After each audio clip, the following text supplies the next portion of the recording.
ел арасында биздин парламентке, айрыкча биздин бүгүнкү 7-чи чакырылышка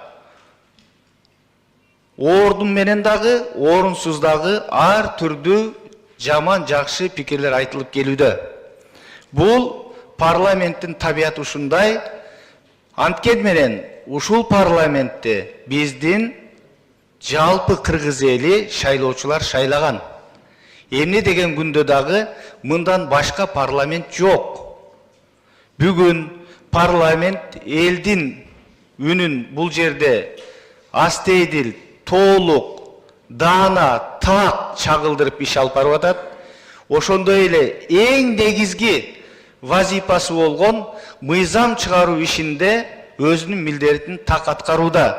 Бүгүнкү күндөгү парламент канткен күндө дагы конституциялык өзүнүн укугун аткарып атат деген баа бар.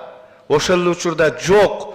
Бүгүнкү күндө парламент алсырап калды, парламенттин акыбалы мурдагыдай эмес дегендерге мен таптакыр кошулбайм.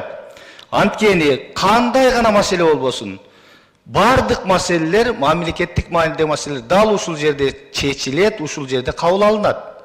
Эгерде бул жерде кабыл алынбаган чечимдер болсо, бул жерде айтылбаган маселелер болсо, ал ишке ашпайт жана иштебейт. Бардыгы биз кабыл алган, парламент кабыл алган мыйзамдардын эрежелери менен ишке ашат.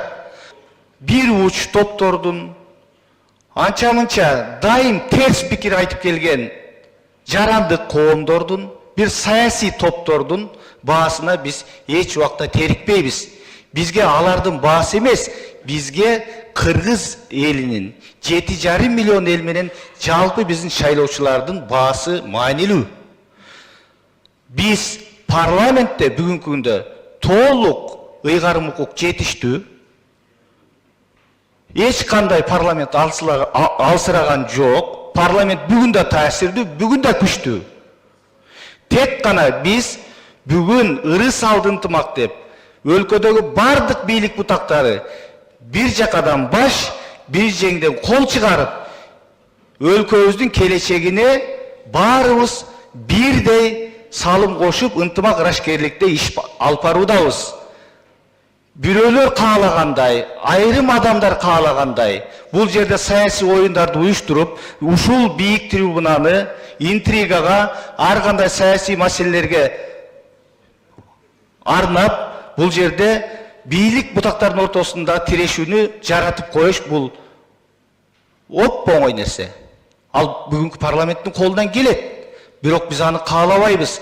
Биз мына ушул бийлик бутактары өз ара бийлик талашуунун капшабында калып, ар кандай саясий оюндардын капшабында калып, биз экономикабызды унутуп коюп, алда канча аркада калдык. Мына бүгүнкү бийлик биз, урматтуу президентибиз Садыр Жапаров, министрлер кабинети, жогорку кеңеш, сот бийлиги бардыгыбыз ынтымак ырашкерликте иш алып барып атканыбыз үчүн өлкөбүз туруктуу экономикалык өсүштөрдү жасап келе жатат. Биздин парламент бүгүн эң күчтүү парламент. Керек болсо биз парламенттеги ачыктык менен, демократиялык принциптер менен, эркиндик менен биз жеке эле Борбор Азиясында эмес, дүйнөнүн эң алдыңкы 20-30 орундагы мамлекеттердин катарында сыймыктануу менен айта алабыз. Биздин мейли фракция жыйындары, мейли комитет жыйындары, мейли жада калса пленардык жыйын күндө түз эфирде чагылдырып турулат. Мындай көрүнүш көптөгөн өлкөлөрдө, керек болсо бизди сындаган айрым демократиялык өлкөлөрдө да жок. Тилекке каршы ушундай терс бааны бергенде мындай коомчулук айтат элем, этият болуш керек. Кээде биздин айрым коллегаларыбыз дагы бийлик мындай бийлик тигиндей дегенге өтүп кетебиз. Бирок бийлик ким? Биз бийликпиз бүгүнкү күндө. Парламент бийлик. Кыргызстандагы бийликтин бир бутагы болгондо дагы негизги мыйзам чыгаруу бийлиги. Мына биз бийликпиз. Президент, парламент, сот бийлиги. Биз ошону унутпасак, биздин бүгүнкү парламент абдан маанилүү, тарыхта кала турган чечимдерди кабыл алып атат. Ошонун бири мына чек ара маселеси. Биздин коңшу Тажикстан менен болгон чегара маселеси бүгүн биз маани бербешибиз мүмкүн. Бирок келечекте бул көптөгөн чыр чатактуу, эки тараптуу, айыгышкан, бири-бири менен душман кыл чайнашкан өлкөлөргө дагы бүгүнкү биздин Кыргызстандын бийлигинин кабыл алган чегара маселеси үлгү болушу мүмкүн. Толук ошондой болот деп ишенем. Мына бүгүнкү күндөгү Борбор Азиядагы биздин тынчтыктын орношуна, биздин Борбор Азиядагы аймактын экономикалык өсүшүнө сөзсүз түрдө биздин бүгүнкү 7-чи чакырылыштын чоң үлүшү бар. Анткени биз эзелтен чечилбей келе жаткан эки мамлекеттин ортосундагы чыр чатакты чечип, чегара маселесине чекит койдук. Бул маселеде албетте биздин урматтуу президенти Садыр Жапаровдун, ошондой эле өкмөттүк комиссиянын төрагасы Камчыбек Кыдыршаев Ташиевдин эмгеги өтө зор.